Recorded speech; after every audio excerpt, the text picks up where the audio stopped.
बड़ा भाग्य और खुशनसीबी कोई और हो नहीं सकती। तो बाबा ने तो बच्चों को खुशनसीब बनाया है, लेकिन वो सदा खुशनसीब बने रहे उसके लिए क्या पुरुषार्थ करना पड़ेगा? क्या पुरुषार्थ करना पड़ेगा? श्रीमत पर चलना पड़ेगा। क्या करना है? चलते फिरते घर त्योहार में रहते याद करना, चलते फिरते प्रवृत्ति में रहते याद करना है। इस दो को बाप का परिचय देना है। एक दो को बाप का परिचय देना है। हाँ, शरीर का भान खत्म हो जाए।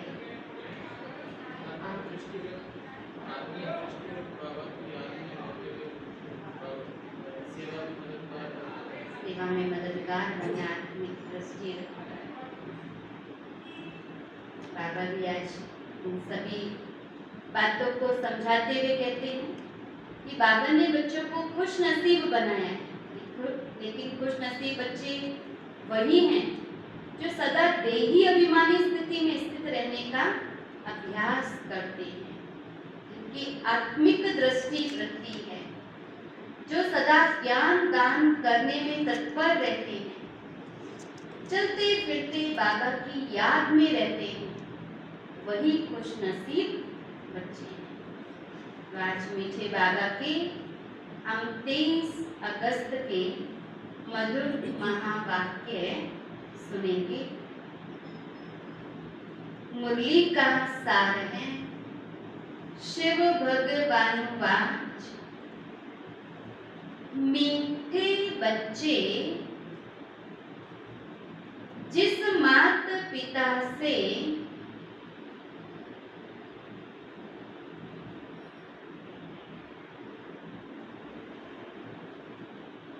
तुम्हें बेहद का वर्षा मिलता है,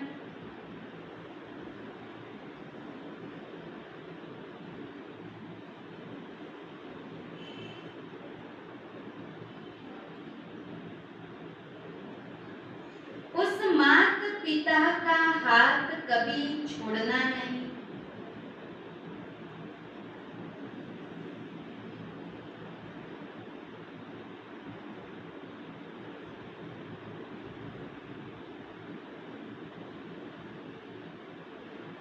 पढ़ाई छोड़ी तो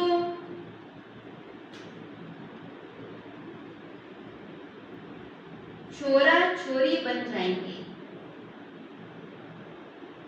अर्थात निधन के बन जाएंगे, जिनका कोई भी धनी धोरी नहीं। इस शब्दों का अर्थ ये होगा,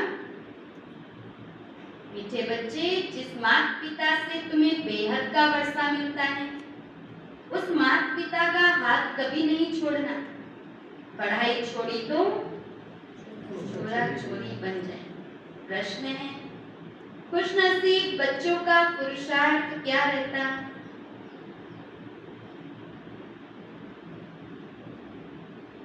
उनकी निशानी सुनाओ।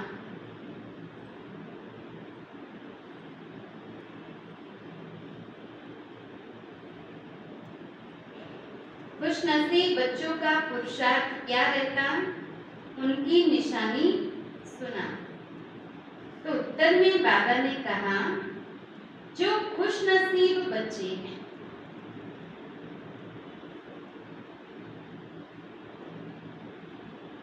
वह देही अभिमानी रहने का पुरुषार्थ करते हैं।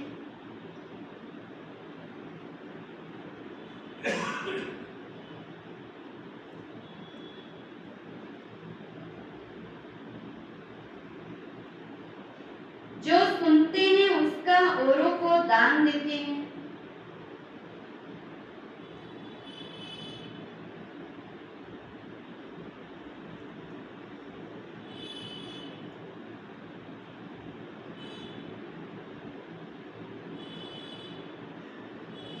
वह शंख ध्वनि करने बिगर रह नहीं सकते।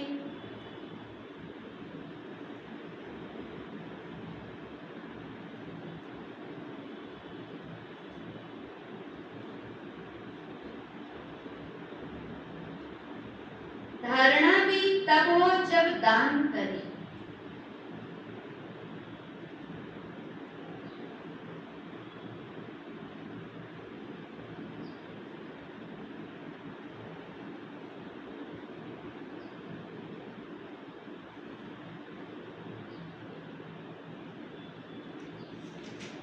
खुशनसीब बच्चे दिन रात सेवा में फर्स्ट क्लास मेहनत करते हैं।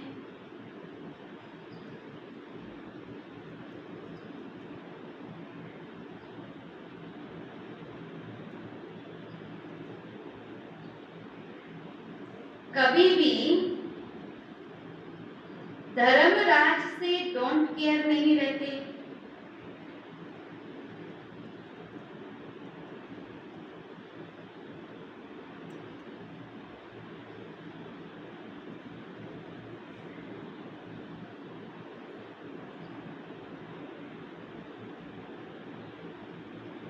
सिर्फ अच्छा अच्छा खाया,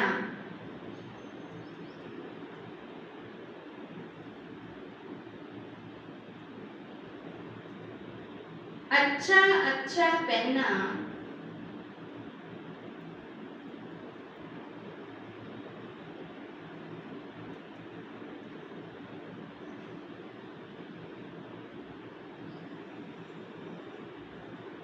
सर्विस नहीं की,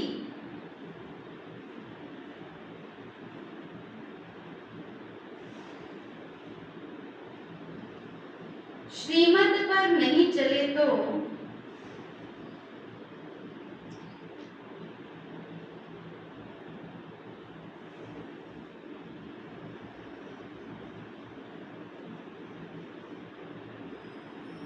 माया बहुत बुरी गति कर देती है।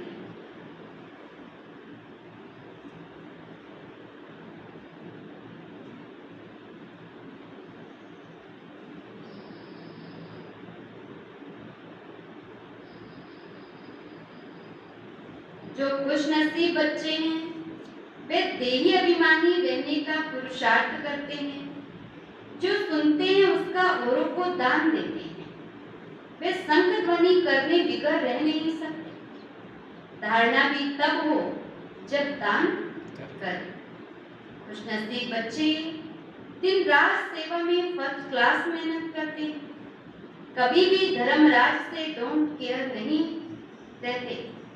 सिर्फ अच्छा अच्छा खाया, अच्छा अच्छा पहना, सर्विस नहीं की, श्रीमत पर नहीं चले तो माया बहुत बुरी गति कर देती है।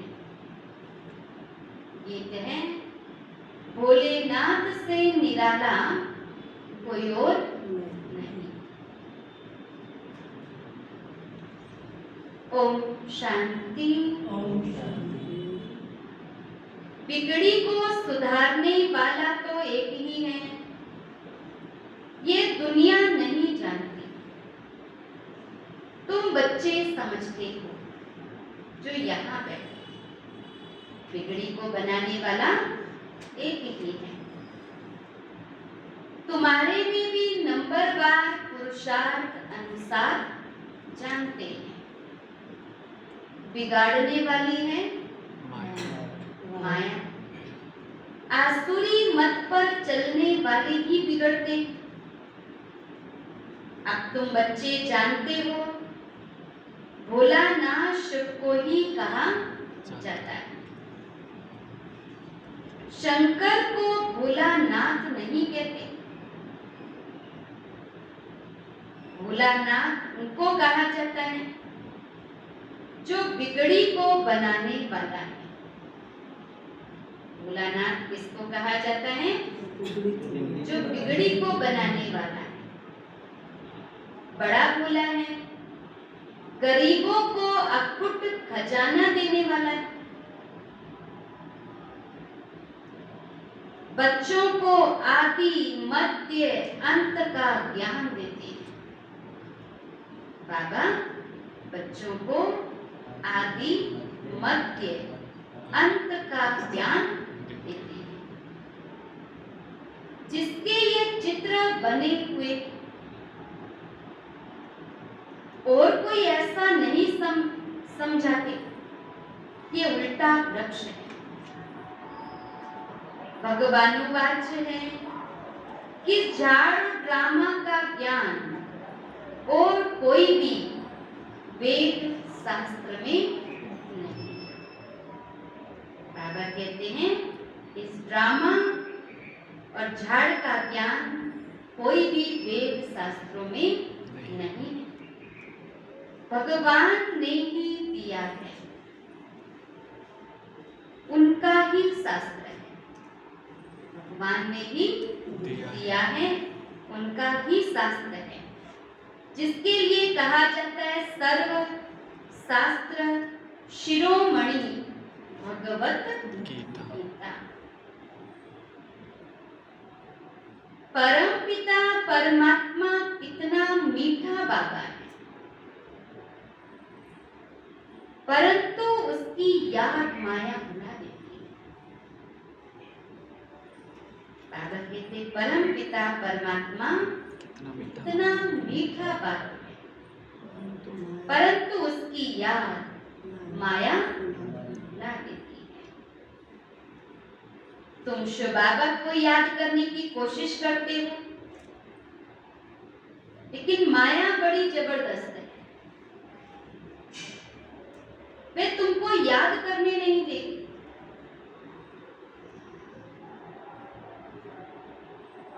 अब बाबा तुमको इस रोने की दुनिया से दूर ले जाते हैं, जहां 21 जन्म तुमको रोने की ही दरकार नहीं। बाबा ऐसी दुनिया में भी ले जाते हैं जहां रोने की दरकार नहीं, 21 जन्म तक रोने की दरकार नहीं। तुमने 63 जन्म खूब रोया है, 84 जन्म नहीं करने। यह भी तुम बच्चे ही जानोगे। भोलानाथ बैठ समझाते, जिससे रावण बिगाड़ना शुरू करते हैं। जब से रावण बिगाड़ना शुरू करते हैं, तब से तुम रोने लगते। 84 जन्म ही रोते हैं ऐसा नहीं करेंगे, लेकिन 63 जन्म रोते हैं। जब से रावण राज्य शुरू होता है, रावण बिगाड़ना शुरू करता है, तब से रोना शुरू करते हैं। मनुष्यों को समझाने के लिए बड़ा झाड़ और गोला बनवाया जाता है कि बड़े चित्रों पर अच्छी रीति समझाया जा सकता है। बल कोई बच्चे अपने कर्मों अनुसार इतना नहीं भी धारण कर सकते। अभी तो राजा रानी नहीं बनेंगे, अच्छे कर्म किए हैं तो उसका फल आगे जरूर मिलेगा। तो कोई राजा रानी है नहीं जो अच्छे कर्मों का फल राजा रानी के रूप में मिले। हाँ, कोई धनवान जरूर बन सकते हैं। बाकी बाबा कहते हैं अच्छे कर्म किए तो उसका फल आगे जरूर मिलता है। कर्मों की गति है ना, बाबा कहते हैं मैं कर्म, अकर्म और विकर्म की गति बैठ समझाता हूं। और टीचर तो सभी को एक जैसा ही पढ़ाएंगे ना। क्लास में जितने भी स्टूडेंट होंगे, टीचर तो सबको एक समान रीति से ही पढ़ाएंगे। फिर कोई अच्छे नंबर से पास होते हैं, कोई नापास होते हैं। कहेंगे क्या करें, कर्मों का ऐसा ही हिसाब किताब है जो हम पढ़ते हैं।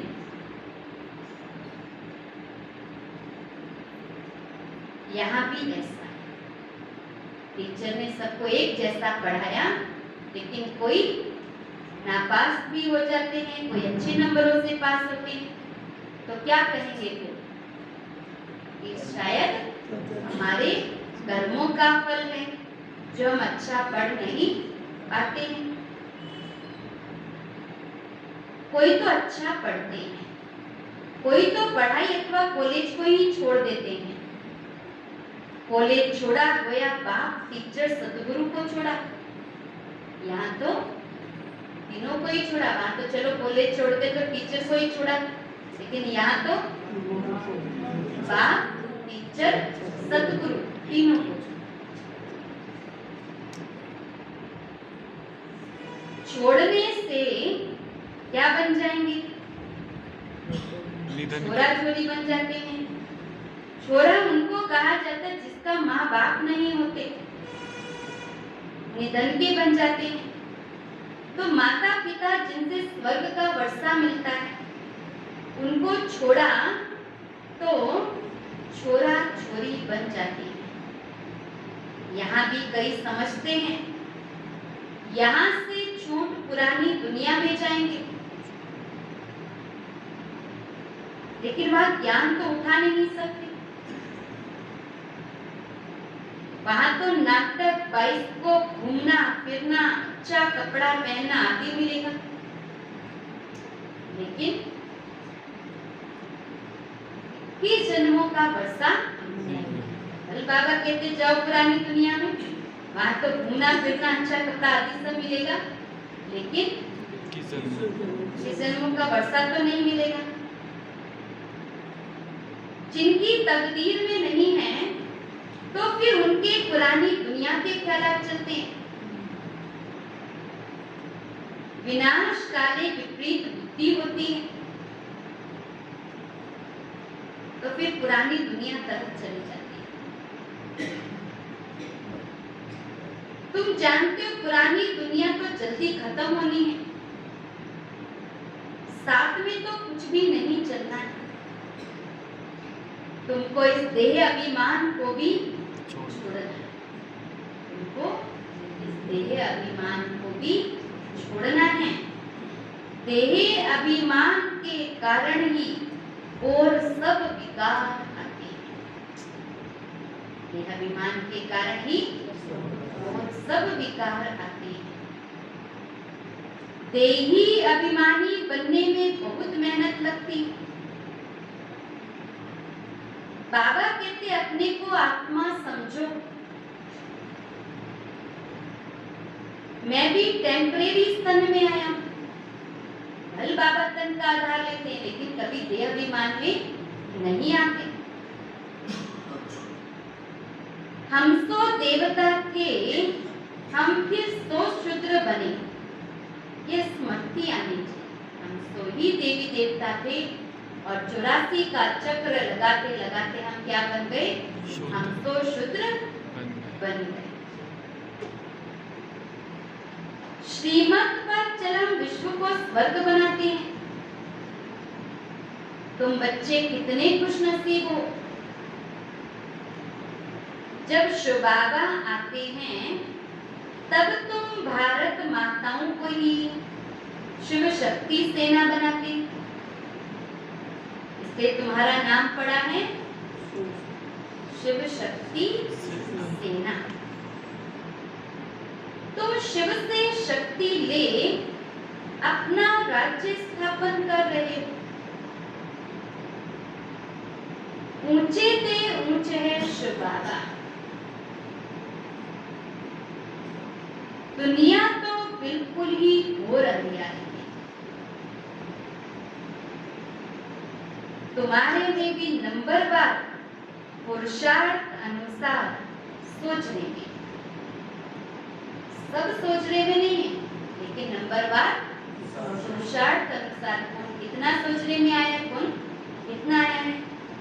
कोई कोई तो जागती ज्योति ही नहीं, अब भी ऊंचाई हुई है, वह भी ड्रामा में डूब है।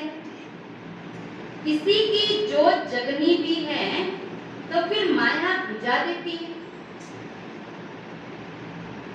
चलते चलते माया का तूफान लगने से फिर वैसे का वैसा बन जाते हैं। अच्छा पुरुषार्थ कर रहे हैं, लेकिन चलते चलते अगर माया का तूफान लगा तो फिर वैसे के वैसे बन जाते जैसे पहले। इस दुनिया में कोई तो बहुत साहूकार है, कोई 10 रुपया भी नहीं कमाते, कई मनुष्यों को भोजन भी मुश्किल से मिलता है, खाने के लिए कितना पुकारते हैं। बाबा उन द्वारा विदेशियों द्वारा सहायता करवा रहे हैं कि यहाँ से ही लेकर गए और फिर भारत को ही उन्हें रिटर्न करना पड़ेगा। यह भी मनुष्य नहीं जानते, यह भी ड्रामा में राज है। तुम जब बहुत दुखी होते हो तब बाबा आते हैं, जब बहुत दुखी होते हैं तब बाबा आते हैं।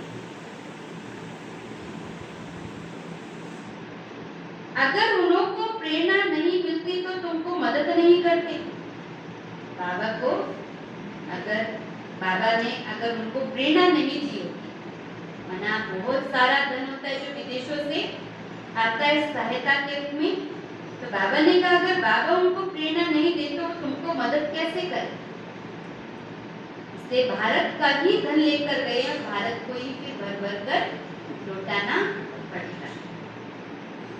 अभी तुम्हारी कंप्लीट राजधानी स्थापन नहीं हुई है,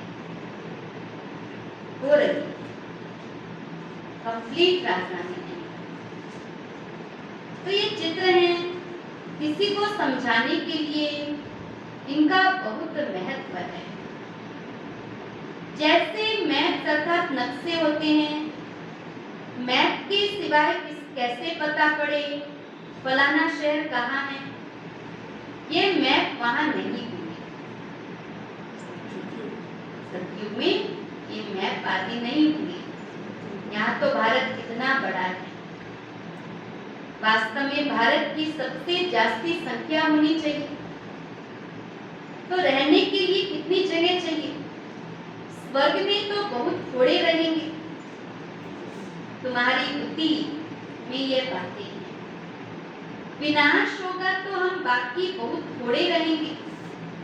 झाड़ का फाउंडेशन है ना, विनाश होगा तो बहुत थोड़े रहेंगे कि जो झाड़ की फाउंडेशन है वही रहेंगे, अर्थात स्थापना करेंगे, स्थापना के निमित्त बनेंगे, फिर वो आत्माएं वापस परम धाम जाएंगी और फिर पुनः आएंगी।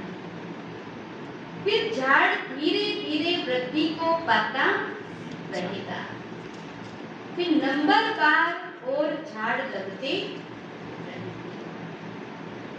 तुम्हारे में भी बहुत थोड़े हैं जो इन बातों को समझते हैं और नशे में रहते। हम बाबा द्वारा नॉलेजफुल बन गए, हम श्री बाबा द्वारा नॉलेजफुल बन रहे हैं।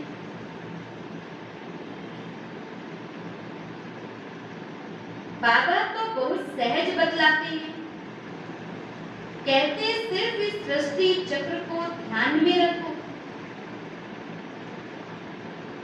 सृष्टि चक्र और संख, जो ज्ञान का शंख बजाने वाले नहीं होंगे तो उनको गीता सुनाने वाला ब्राह्मण कैसे करें। जो ज्ञान की शंख ध्वनि ना करे तो उनको गीता सुनाने वाला ब्राह्मण कैसे करे। गीता सुनाने वाले भी नंबरवार होते हैं। जो अच्छे पक्के विद्वान होंगे उनको नशा रहेगा। कितने हजारों मनुष्य बैठ सकते हैं। बाबा कहते हैं जो अच्छा गीता सुनाने वाला होगा वो ब्राह्मण कहें, जो सुनाता ही नहीं तो उसको ब्राह्मण कैसे कहें। इसलिए शंख ध्वनि अवश्य करनी चाहिए। तुम्हारी ये सब नई नई बातें कहते इन्हों का ज्ञान न हिंदुओं का है न मुसलमानों का है, पता नहीं कहां से लाए। तो ये कहेंगे ना ये चित्र कभी देखे हमने, तो कभी शास्त्रों में ऐसी बात ना सुनी थी ना सोची थी, पता नहीं कहां से लेकर आए। फिर भी कई तो समझते हैं ना, भोलानाथ बाबा भक्तों का रक्षक भगवान पतित पावन आया है, उनको आना है। भक्तों का रक्षक भोलानाथ भगवान आया हुआ है, वो पतित पावन है, उसको जरूर आना पड़ेगा। बाबा कहते मेरी यादगार के भी मंदिर हैं।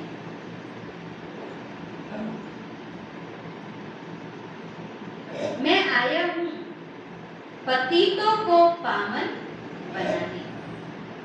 यह तुम बच्चे जानते हो, बाबा आकर हमको 5000 वर्ष पहले समान समझा रहे हैं।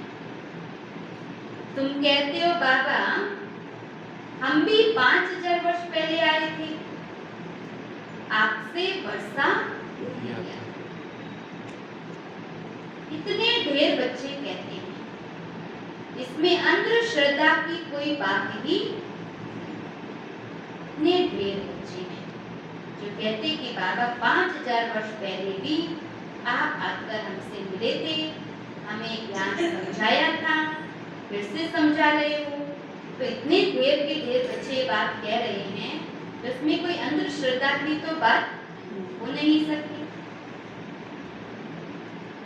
हम आपके पोत्रे पोत्रियां हैं, ब्रह्मा के बच्चे हैं।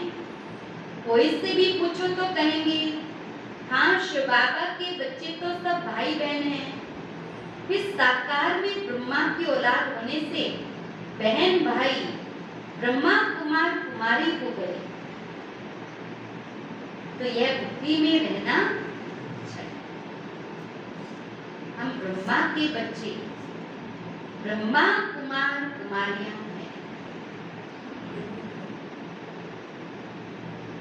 इसमें विकार की कोई बात नहीं, एक ही कुल हो गया। प्रजा पिता ब्रह्मा रचयिता है। जरूर ये प्रजा है ना, शिव बाबा कर ब्रह्मा द्वारा बच्चे बनाते हैं, तो जरूर सतयुग के पहले पहले आए होंगे। जो ब्राह्मण फिर देवता बनते हैं वे जरूर पवित्र रहेंगे। जो ब्राह्मण देवी देवता बनते हैं तो जरूर पवित्र बने, तभी तो बने ना, तब तो उन्होंने राज्य भाग लिया। वे अपना राज्य भाग लेते हैं। शिव बाबा ब्रह्मा द्वारा ये रचना रच रहे हैं।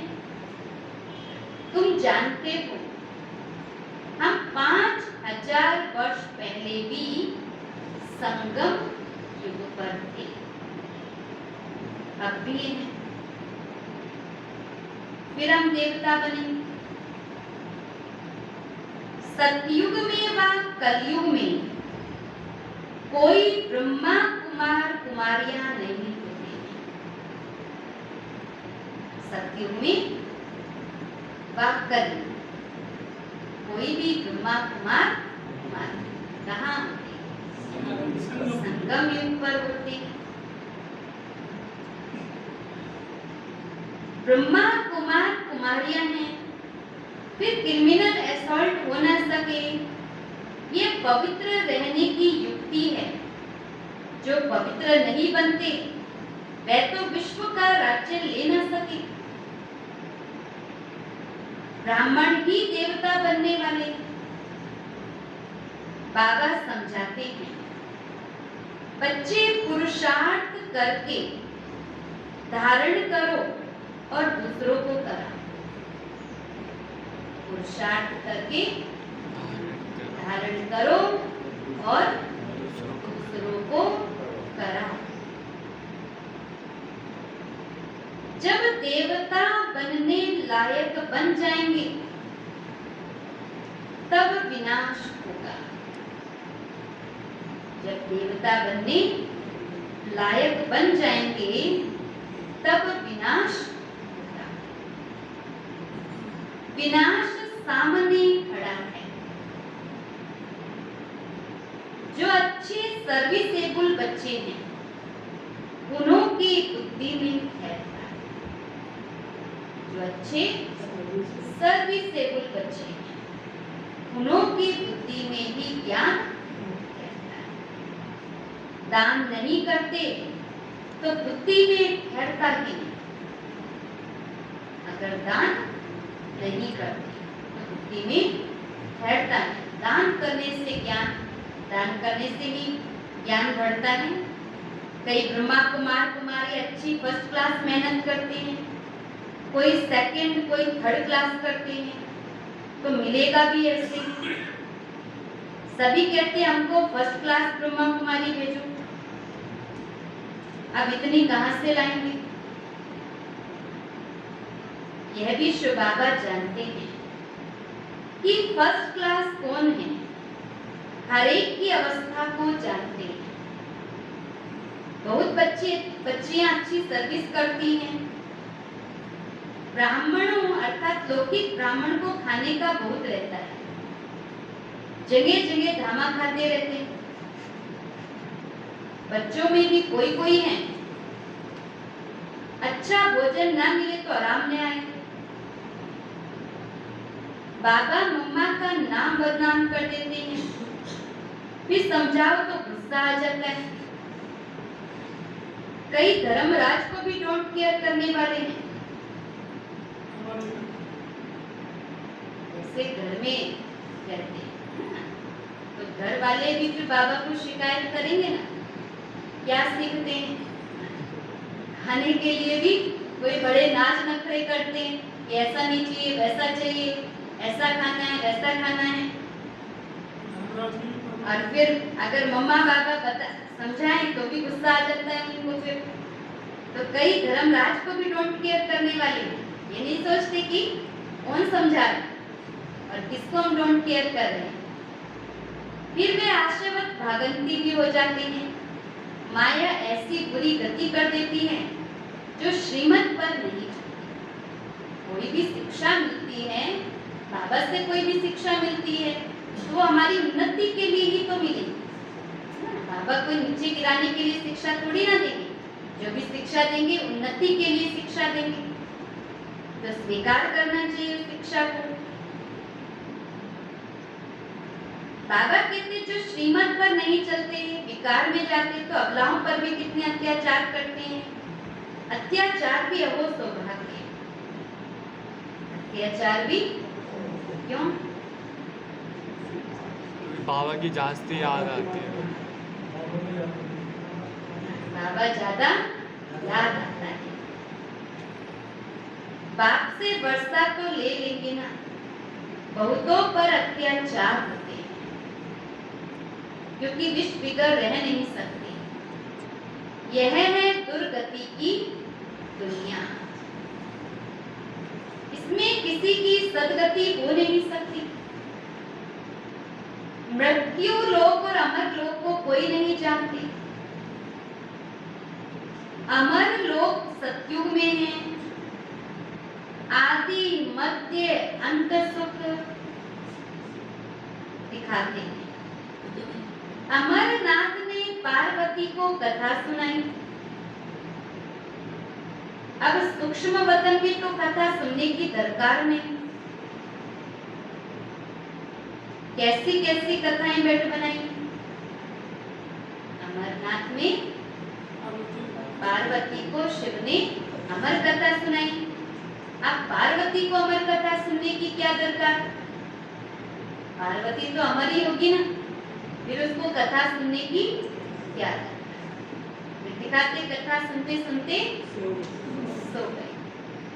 फिर कबूतर ने कथा सुन ली और शंकर जी उसको मारने के लिए दौड़ रहे हैं, जब ये जानते जो अमर कथा सुनेगा वो अमर हो जाएगा, मरेगा ही नहीं।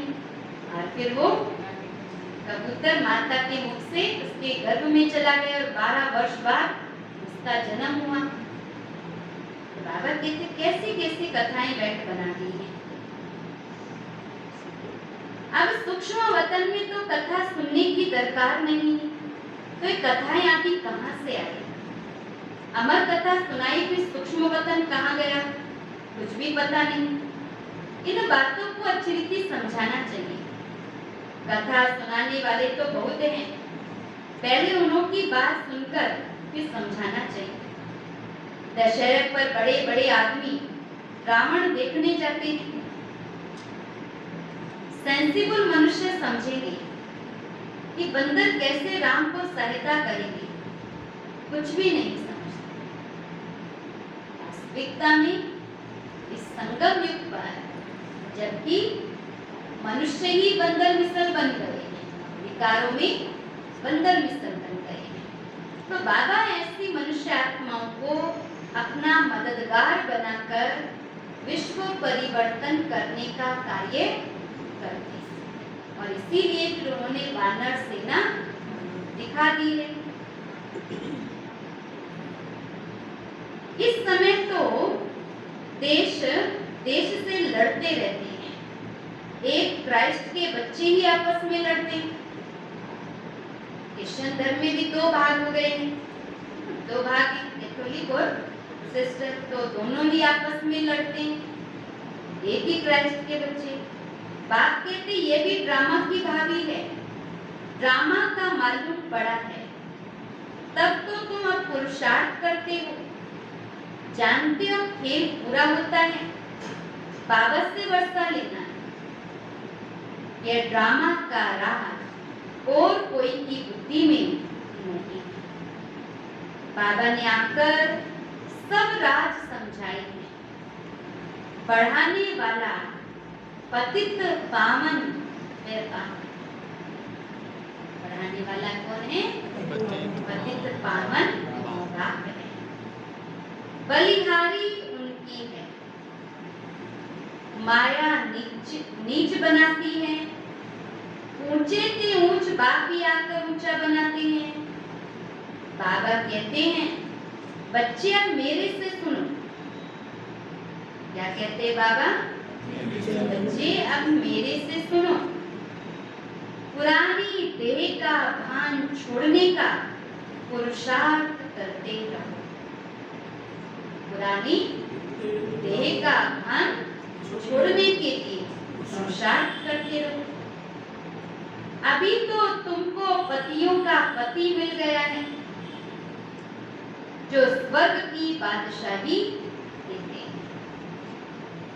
वहां है ही संपूर्ण निर्विकार। यह है संपूर्ण विकारी दुनिया। दुनिया एक ही है।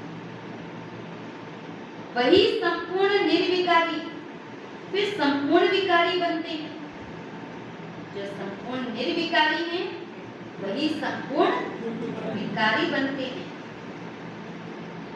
पहले भारत स्वर्ग था, अब नर्क है। ये चित्र बड़े वैल्यूएबल हैं। विलायत में कोई को समझाकर दो तो कहेंगे ये चीज तो बड़ी अच्छी है, कैसे सृष्टि का चक्र फिरता है, किस किस की डिनाइस्टी चलती है, सबके चित्र इसमें है। कोई भी धर्म वाले को समझाने से खुश होंगे। हाँ, आगे चल एक दो से सब सुनेंगे, यह तो बहुत अच्छी नॉलेज है।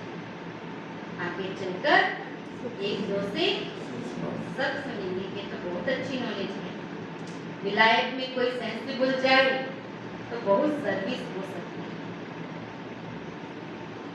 अच्छा, मीठे मीठे सिटी लदे बच्चों प्रति माता पिता बाप दादा का याद प्यार और गुड मॉर्निंग। रूहानी बाप की रूहानी बच्चों को नमस्ते। हम रूहानी बच्चों की रूहानी बाप दादा को याद प्यार, गुड मॉर्निंग और नमस्ते बाबा, नमस्ते। धारणा के लिए मुख्य सार है कर्म, अकर्म और विकर्म की गति को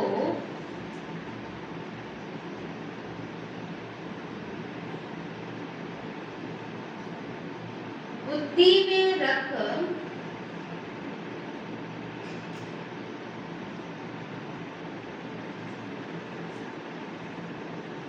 श्रेष्ठ कर्म करने हैं।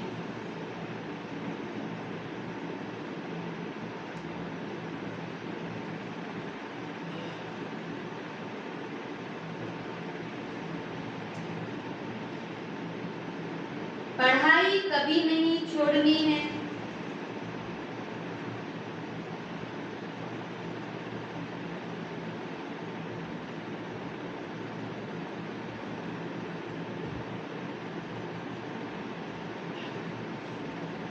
ज्ञान दान करने से ही, दूसरा पॉइंट है, ज्ञान दान करने से ही धारणा होगी।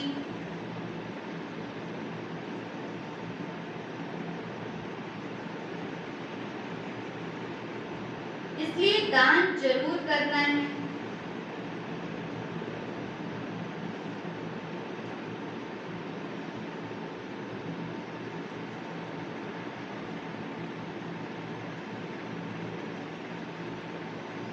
कभी भी बाप की आज्ञाओं को डोंट केयर नहीं करना है।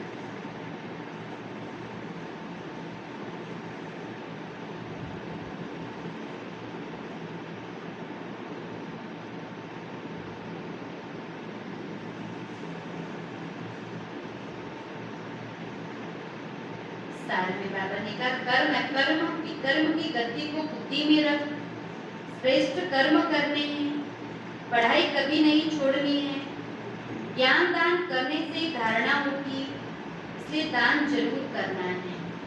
कभी भी बाप की आज्ञाओं को डोंट केयर नहीं करना है।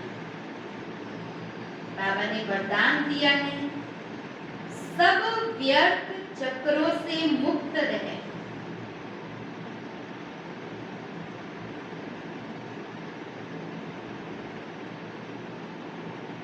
निर्विघ्न सेवा करने वाले,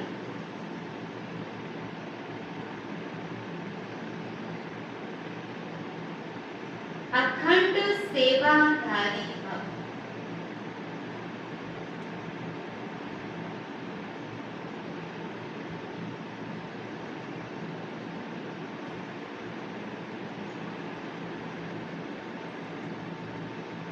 सब व्यर्थ चक्रों से मुक्त रहे, निर्विघ्न सेवा करने वाले, अखंड सेवाधारी। सेवा तो सब करते हैं,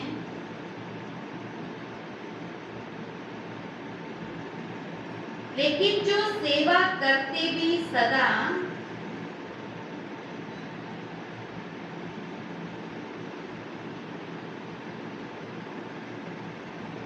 निर्विघ्न रहते हैं,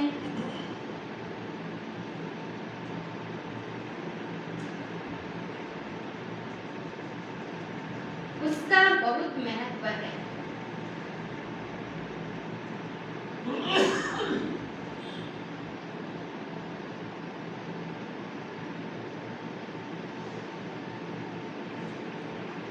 सेवा के बीच में कोई भी प्रकार का विघ्न न आए,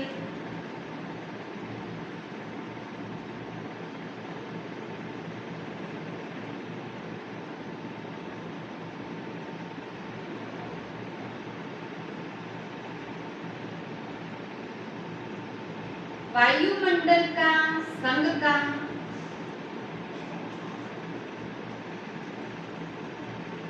आलस्य का,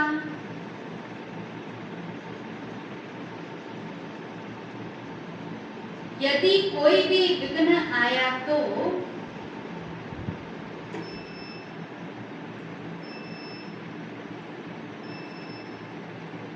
सेवा खंडित हो गई।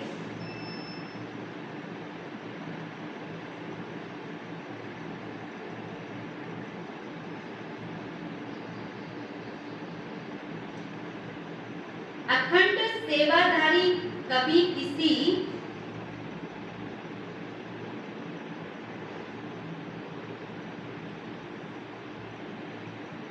विघ्न में नहीं आ सकते।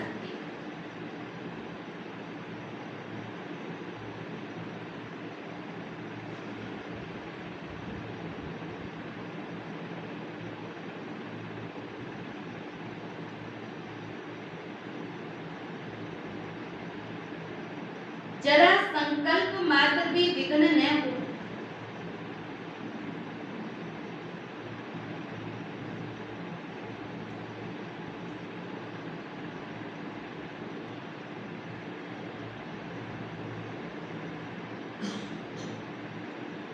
सब व्यर्थ चक्रों से मुक्त रहो।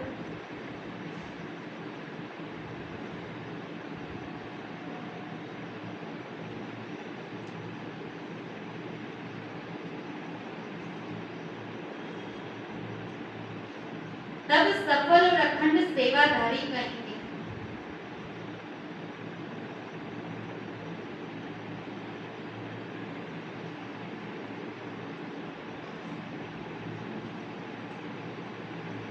सेवा तो सब करते, लेकिन जो सेवा करती भी सदा निर्विघ्न रही, उनका बहुत महत्व है। सेवा के बीच में कोई भी प्रकार का विघ्न न आवे। वायुमंडल का, संघ का, आलस्य का यदि कोई भी विघ्न आया तो सेवा खंडित। अखंड सेवाधारी कभी किसी विघ्न में नहीं आ सकते। जरा संकल्प मात्र भी विघ्न न हो, सब व्यर्थ चक्रों से मुक्त रहो, तब सफल और अखंड सेवाधारी किसी भी प्रकार का विघ्न नहीं आए। चाहे वायुमंडल का, चाहे संघ का, चाहे आलस्य का, कोई भी विघ्न आया तो सेवा खंडित हो गई। तो सब व्यर्थ चक्रों से मुक्त रहो, तब सफल और अखंड सेवाधारी। स्लोगन है, जो दिल और दिमाग से ऑनेस्ट हैं,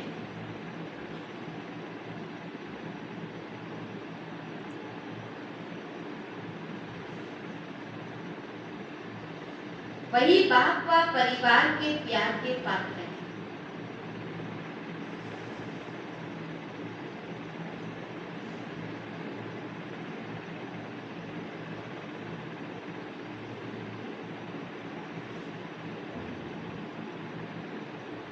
जो दिल और दिमाग से ऑनेस्ट हैं, वही बाप व परिवार के प्यार के पात्र हैं।